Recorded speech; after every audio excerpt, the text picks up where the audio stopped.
मीठी के यहाँ मनाया जाएगा इच्छा के मरने का जश्न, जिसमें खुद मीठी सज धज के आएगी और करेगी डांस। तो ये सब कैसे होगा?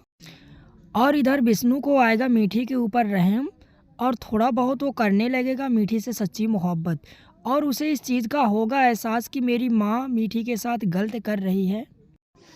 और इधर सुरभि इच्छा के दिए को बुताने का करेगी प्रयास, जिससे कि इच्छा की आत्मा को शांति ना मिल सके। क्या इन तीनों का मिशन हो पाएगा कामयाब या फिर हो जाएंगे फेल? तो यह सब देखने के लिए आप लोग बने रहे उतरने के एपिसोड नंबर 1113 में, जिसमें स्टार्टिंग में आप लोगों को दिखाया जाएगा यहाँ पर मीठी को जो है वो डांस करने के लिए कहा जाता है, क्योंकि विष्णु की मामी जी ने यहाँ पर बहुत ही बड़े जश्न का इंतजाम किया हुआ है। तो मीठी काफ़ी अच्छे तरीके से डांस करती है, और मीठी का डांस देख करके विष्णु की मामी जी मीठी की प्रशंसा करने लगती है और कहने लगती है, बेटी तुमने तो मेरा दिल खुश कर दिया। पर मीठी यहाँ पर कहती है, मामी जी आप मुझे ये तो बता दो कि ये जश्न किस खुशी में मनाया जा रहा है। तब यहाँ पर मामी जी कहती हैं कि आज हमारे एक बहुत बड़े दुश्मन का जो है वो अंत हो गया है, यानी उसकी मौत हो गई है। तो मीठी जैसे ही इस बात को सुनती है कि ये लोग किसी की मौत की खुशी मना रहे हैं, तो मीठी काफ़ी ज़्यादा सैड हो जाती है और सैड होकर के विष्णु की ओर देखने लगती है। और मीठी बहुत ही ज़्यादा सोच में डूब जाती है और यही सोच रही होती है कि मैं किसी के मौत की खुशी में कैसे नाच सकती हूँ। और यही सोच सोच करके उसका दिमाग काम नहीं करता, फिर वो ऊपर अपने कमरे की ओर चली जाती है। मीठी के जाने से यहाँ पर मामी जी जो होती हैं वो विष्णु को कहती हैं कि जाओ और मीठी को लेकर के आओ, मीठी अभी डांस करेगी। तो विष्णु कहता है, ठीक है माँ, मैं अभी जा रहा हूँ, मैं अभी मीठी को लेकर के आता हूँ। पर मीठी यहाँ पर बैठ के सोच रही होती है और भगवान से प्रार्थना करती है कि हे प्रभु, मैंने अनजाने में ही सही, पर मैंने बहुत बड़ी गलती की है, जिसकी माफ़ी मुझे तो नहीं मिल सकती, पर फिर भी आप मुझे माफ़ कर देना।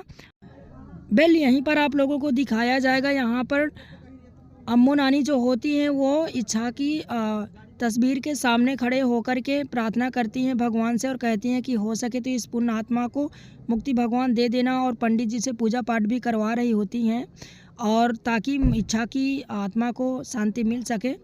और उनका सिर्फ एक ही निश्चय होता है कि इच्छा की अस्थियों का विसर्जन जो है वो मीठी खुद आकर के अपने हाथों से ही करेगी, और वो इसी सोच में डूबी रहती है कि आखिरकार मीठी कब आएगी।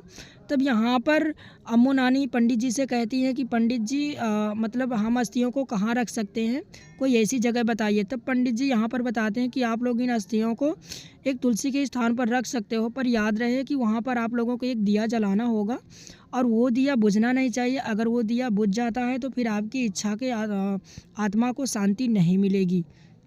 यहीं पे आपको दिखाएंगे, यहाँ पर मीठी को मनाने के लिए विष्णु और विष्णु की मामी जी दोनों ही लोग आ जाते हैं, और मामी जी कहती हैं कि बेटा क्या हुआ, तुम ऐसे कैसे ऊपर आ सकते हो, नीचे तुम्हारा मेहमान वेट कर रहे हैं।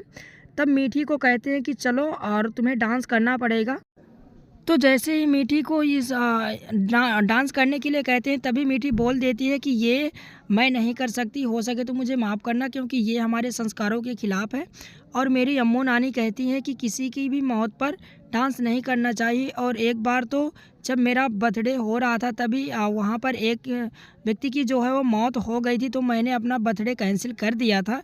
इसलिए मैं आपसे हाथ जोड़कर रिक्वेस्ट करती हूँ, मैं अब डांस नहीं कर सकती किसी के मौत पर, और ना ही मैं आप लोगों के साथ पार्टी में शामिल हो सकती हूँ। और यह कहते हुए उनके सामने हाथ जोड़कर मीठी आगे की ओर बढ़ जाती है। यह देखकर विष्णु की मामी जी जो होती हैं वो मीठी के ऊपर काफ़ी ज़्यादा गुस्सा हो जाती हैं, और मीठी नीचे आ जाती है और शंकर भगवान के यानी शिवलिंग के सामने हाथ जोड़कर खड़ी हो जाती है, और उनसे प्रार्थना करने लगती है कि हे प्रभु, हो सके तो मुझे माफ़ कर देना, मैंने जाने अनजाने कहीं ना कहीं गलती तो की है। वहीं पर विष्णु आ जाता है, मीठी आया तो था मीठी को लेने के लिए, पर यहाँ पर जैसे ही मीठी को देखता है तो कुछ अजीब सी इसके दिल में फीलिंग होने लगती है, जैसा कि वो सोचने लगता है कि यार कहीं ना कहीं मेरी माँ जो है वो गलत कर रही है मीठी के साथ, क्योंकि जिसके साथ हमारी माँ को बदला लेना चाहिए था वो तो मर चुकी है, तो अब मीठी को परेशान करने से हम लोगों को क्या मिलेगा। पर कहीं ना कहीं वो इस बात को भी सोच रहा होता है कि मेरी माँ कभी गलत नहीं कर सकती। यहीं पे आपको दिखाया जाएगा, यहाँ पे अम्मू नानी इच्छा की अस्थियों को लेकर के आती हैं और तुलसी के स्थान पर रखकर एक दिया प्रज्वलित कर देती हैं, और उस दिए की आड़ लिए रहती हैं कि उतने में सुरभि वहाँ पर आ जाती है, और सुरभि कहती है कि अम्मू नानी आप अंदर जाइए और आप मेहमानों को देखिए, और मैं जो है इस दिए को कभी बुझने नहीं दूँगी।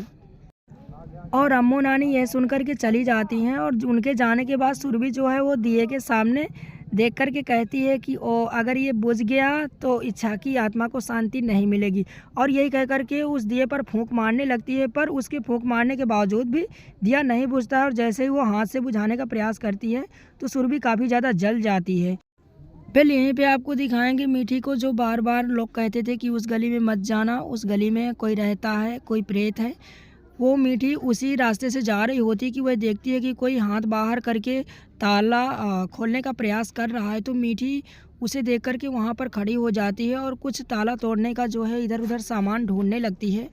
वहीं पर ये नीचे सब लोग जश्न मना रहे होते हैं और इन लोगों को पता नहीं कि ऊपर क्या हो रहा है, और ये अपनी मस्ती में मस्त रहते हैं। और उधर मीठी के हाथ में एक कुल्हाड़ा आ जाता है और उसी कुल्हाड़े के सहारे जो है वो ताले को तोड़ देती है।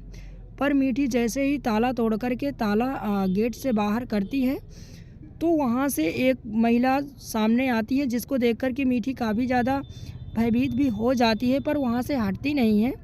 और देखते ही देखते वह औरत जो अंदर खड़ी होती है वह भागने लगती है और वह भागती चली जाती है। और मीठी उसे रोकने का प्रयास करती है क्योंकि नीचे डांस हो रहा है और मीठी इससे कुछ बात करना चाहती है, पर वो यहाँ पर नहीं रुकती है और वह नीचे की ओर आती जाती और आकर के नीचे इन लोगों से टकरा जाती है।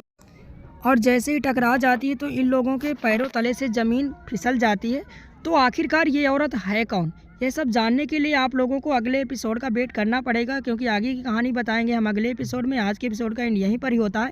तो चैनल को सब्सक्राइब कर लीजिएगा और वीडियो को भी लाइक ज़रूर करना। जय हिंद।